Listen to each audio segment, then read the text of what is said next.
2020년 4월 21일 화요일 아침이 되었습니다.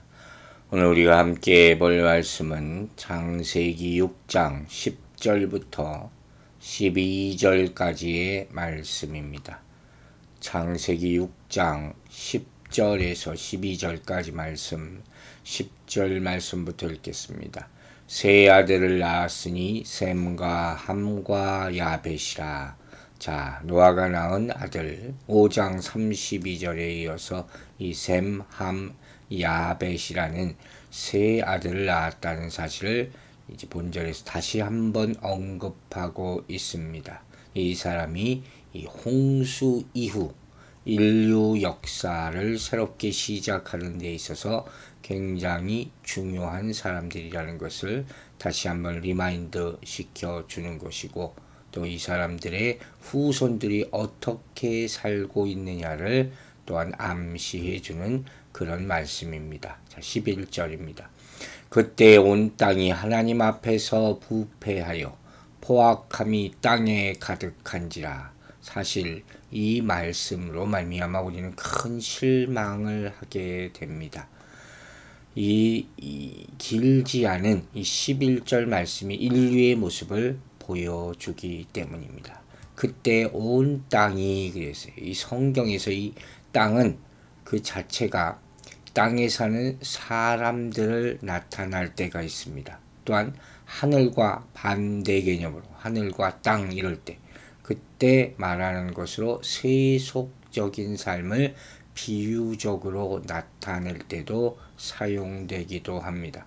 그러므로 오늘 이 말씀은 노아 당시 사람들이 하늘의 신령한 것에는 관심을 가지지 않고 세상적인 것만 추구하는 그런 악함을 욕망으로 가득 찬 모습을 지녔음을 은유적으로 지금 보여주고 있는 것이에요. 또 다른 차원으로 그 땅이라는 말이 사람을 포함한 피조세계 전체를 나타낸다고도 볼 수가 있습니다. 그럼 이 말씀은 하나님의 심판의 범위가 사람에게만 국한되지 않았다 하는 사실에서 이미 우리가 확인할 수 있는 것입니다. 그래서 그 땅이 부패했다 의인화한 거죠. 부패하고 포악하였다.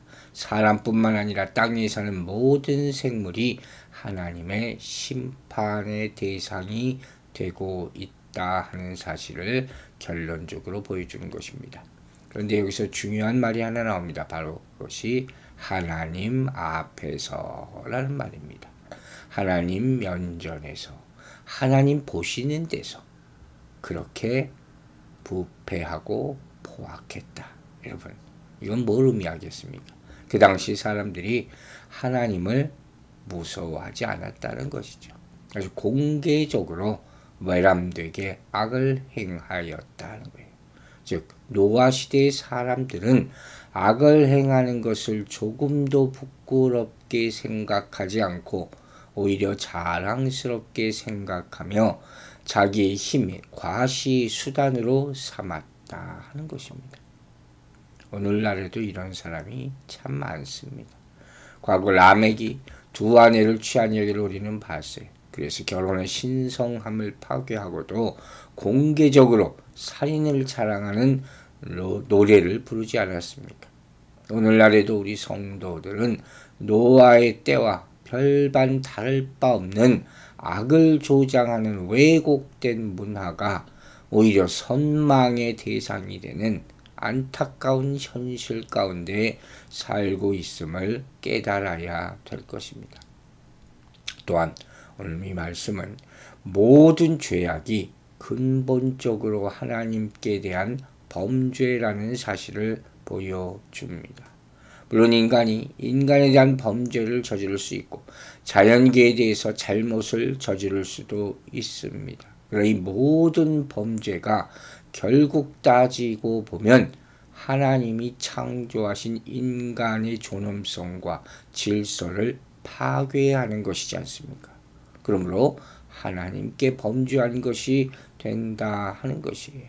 여러분, 우리가 하나님 앞에 바로 서지 못하면 인간과 자연에 대한 잘못에서 절대로 벗어나지 못한다 하는 것이에요. 그래서 그 표현을 하나님 앞에 부패했다, 썩어지고 황폐해지는 것이죠. 어떤 물질이 썩는 것, 황폐해지는 것, 도덕적으로 썩을 때도 부패라는 말을 합니다. 특별히 하나님이라는 말이 같이 쓰였기 때문에 하나님 앞에서 우상 숭배하는 것, 하나님께 경배하는 것을 소홀히 하는 그런 종교적인 타락, 신앙적인 타락을 지적하고 있다 하는 것을 알아요. 이스라엘의 모습이에요. 그런데 이 창세부터 벌써 그랬다는 것이. 즉 노아 시대의 사람들이 윤리 도덕적으로 심히 부패했을 뿐만 아니라 벌써 하나님 섬기는 마음은 없어지고 있다 하는 것이죠. 여러분 여기서 중요하게 깨달아야 될 사실이 있습니다. 이렇게 스스로 황폐된 자는 하나님의 황폐함을 맞게 된다 하는 것이에요. 공의로운 하나님께서는 당신이 정하신 삶의 기준에서 벗어나서 자신의 생각대로 행하며 삶이 부패해서 당신을 떠난 자를 결코 그대로 방치하지 않으십니다. 그리고 그의 응당한 심판을 행하심을 잊지 마시기 바랍니다. 이러한 심판은 이 땅에서도 부분적으로 이루어지고 장차 그리스도께서 재림하시는 그날에 완전하게 이루어지실 것입니다. 그래서 그날 부패한 자라 낙인 찍힌 자는 바깥 어두운 곳에 내어 쫓겨 영원토록 슬피 울며 이를 가는 비참한 운명에 채워질 것이라는 사실을 잊지 마시는 여러분들 되시기 바랍니다. 또한 이들이 부패하고 포악했다 그랬어요. 아주 잔인무도하고 온갖 폭력적인 행위를 일삼는 그런 말이죠. 즉 노아 시대의 사람들이 살인과 강도, 폭력 이런 것들을 저질렀다 하는 것을 보여줍니다. 에덴 동산이 떠난 지 얼마 되기도 전에 벌써부터 약육강식의 잔혹한 사회가 만들어지고 있었다는 거예요. 여러분 보세요. 이렇게 하나님을 부인한 자는 죄 가운데 빠지는 것이 시간 문제예요. 죄의 특성이죠. 아주 빠르게 전파되는 이런 안타깝고도 무서운 모습을 본문이 보여주는 것입니다. 그래서 온 땅이 하나님 앞에 부패하고 포악함이 땅에 가득하게 되었다. 앞에서 나온 모든 내용의 결과죠. 하나님 앞에 부패한 결과 포악으로 충만하게 된 땅의 모습. 하나님 범죄하는 것은 인간 세상을 온갖 죄악으로 가득 차버리게 만드는 결과를 낳게 되는 것이고 그 결과 땅은 조금의 선함도 발견할 수 없는 안타까운 상황에 이르게 된 것입니다. 이렇게 노아 당시 인간의 죄악이 극치 다다르게 돼요. 아주 순식간에 이런 지경에 도달하여 된 것을 우리가 상상해 볼 수가 있죠. 그래서 심판이 불가피해지는 그런 지경에까지 이르렀다 하는 것입니다. 이제 12절 말씀 읽겠습니다. 하나님이 보신즉 땅이 부패하였으니 이는 땅에서 모든 혈육 있는 자의 행위가 부패함이었더라. 조금의 어떻게 소망도 보이지 않는 그런 모습이에요. 여러분 하나님이 보신즉 그랬어요. 하나님 전지전능하신 하나님이 이 땅의 피조물들을 바라볼 때는 그냥 흩어보시지 않습니다. 면밀하게 살펴보시는 것이 5절에도 그런 의미가 나옵니다.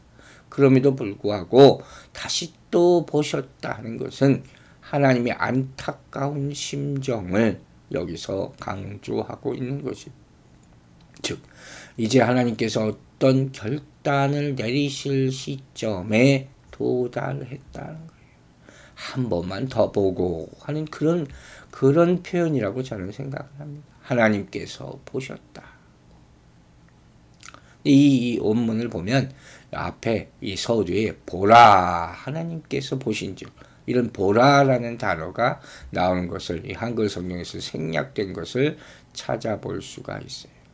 즉 이 표현은 뭐냐면 기대하지 않은 것, 또 놀라운 일이 발생했을 때 쓰이는 표현이죠. 하나님께서 이런 죄악이 관영한 모습을 보시고 슬퍼하고 아파하시는 이유가 바로 이런 놀라움으로 이어지게 된 것이에요. 어떻게 이렇게까지 악해질 수 있느냐 하는 것이죠. 이것이 이스라엘을 통해서 그리고 지금 인류에게까지 계속 이어지고 있는 것입니다. 사랑하는 여러분, 우리 그리스도인들은 주님을 악으로 말미암아 놀라게 해서는 안 될 것입니다. 믿음으로 우리가 세상을 놀라게 함으로 말미암아 하나님께서 기뻐하시는 그런 삶을 살아야 할 줄로 믿습니다.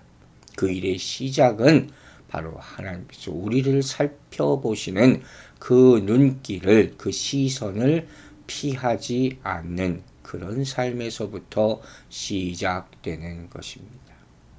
하나님이 보신즉 땅이 부패하셨으니 이 땅의 모든 혈육 있는 자의 행위가 부패합니다. 그랬어요. 여기서 혈육 있는 자라는 표현은 뭐겠습니까? 노아 당시 사람들이 우리 앞서서 말했듯이 영적인 문제에는 관심이 없었다. 세속적이고 쾌락만을 추구하는 동물적인 삶을 살았다. 이게 바로 혈육이 있는 자라는 그런 표현이에요. 즉 하나님을 생각하지 않고 이 땅에서 먹고 자고 즐기며 잘 사는 것만 추구하는 사람의 모습이 바로 혈육이 있는 모습이죠. 동물과 하나도 다를 게 없다. 그들의 행위가 부패했다고 마지막으로 얘기합니다. 부패하는 것은 철저하게 파멸했다는 얘기예요. 여기서 이 행위는 삶이나 행동의 방식이 그리고 신앙적, 종교적으로 보면 하나님을 경배하는 방식이죠. 가인과 아벨의 삶도 떠오릅니다. 당시 사람들이 삶이나 행동 방식이 잘못되었다는 것이고 하나님께 경배하는 일이 있어서도 잘못되게 행했다. 완전히 망가진 제사의 모습을 상상해 볼 수가 있습니다. 그리고 이것이 자기 스스로 한 일이에요. 자기 삶의 길을 스스로 망치고 하나님과 멀어져서 악한 길로 가고 있었다 합니다. 여러분, 인생은 여행이라 그러죠. 특히 그리스도인에 의해서 나그네 여행이에요. 목적지를 향해서 끊임없이 여행하는 나그네 길에 비유될 수 있습니다. 어떻게 되나 보자가 아니에요. 될 대로 되라도 아닙니다. 이러한 인생길에서 우리는 한 걸음 한 걸음 걸어온 발자취를 뒤로 합니다. 다 지나갔어요, 여러분. 이미 많은 세월이 지나갔습니다. 그리고 점점 하늘나라, 인생의 종착지를 향하여 걸어가고 있는 것입니다. 누가 먼저 갈지 아무도 모릅니다. 여러분, 그러므로 우리는 다시 한번 우리가 지향하는 목적지를 바로 설정해야 될 것입니다. 그리고 앞으로 걸어가는 그 한 걸음 한 걸음을 하나님이 보시기에 아름답도록 만들어야 될 것입니다. 그런 사람만이 장차 천국에서 하나님으로부터 칭찬받고 상급을 받게 될 줄로 믿습니다. 하지만 이 길을 걷는 과정 가운데서 사단의 꾀임에 빠져서 내가 어디로 가고 있는지 잃어버린 상태로 노아 시대의 사람처럼 잘못된 길을 걷는 사람 앞에는 영원한 멸망만이 있음을 잊지 말아야 할 것입니다. 여러분, 본문의 모습을 보십시오. 얼마나 안타깝습니까? 이렇게 인간의 죄는 세상의 모든 것을 망쳐 놓았습니다. 하나님이 보시기에 심히 좋았던 세상이 인간의 죄로 말미암아서 하나님이 보시기에 심히 악한 세상이 되어 버렸다 하는 것입니다. 지금이 바로 노아의 때와 마찬가지입니다. 여러분, 하나님이 한시도 심판을 지체할 수 없을 만큼 죄가 무르익었다는 것입니다. 그리고 재판장 되시는 하나님은 이것을 낱낱이 보고 계시며 이 땅을 곧 심판하실 것입니다. 우리는 돌이켜 회개하며 경건한 마음으로 하나님을 바라보고 하나님이 오실 것을, 주님이 다시 오실 것을 준비해야 될 줄로 믿습니다. 기도하겠습니다. 하나님 아버지, 죄가 관영한 이 세상 가운데 하나님께 돌이키고 하나님만 바라보고 내 마음을 청결케 해달라고 부르짖고 기도하는 하나님의 백성들이 늘어나게 하여 주시옵소서. 이 병균과 질병과 천재지변의 시대 가운데서 우리의 마음에 둘 곳이 천국밖에 없음을 깨달아 알게 하여 주시고, 오늘 아침에 특별히 기도하오니 믿지 않는 모든 가족들과 주변에 있는 사람들에게 기도함으로 또 말씀 전함으로 하나님의 때가 가까워 왔음을 알 수 있도록 믿음에 믿음을 더하여 주시옵소서. 하나님이 치료해 주신 생명들로 인하여 감사와 찬송과 영광을 돌리오며 우리를 구원하신 우리 구주 예수 그리스도의 이름으로 기도했습니다. 아멘.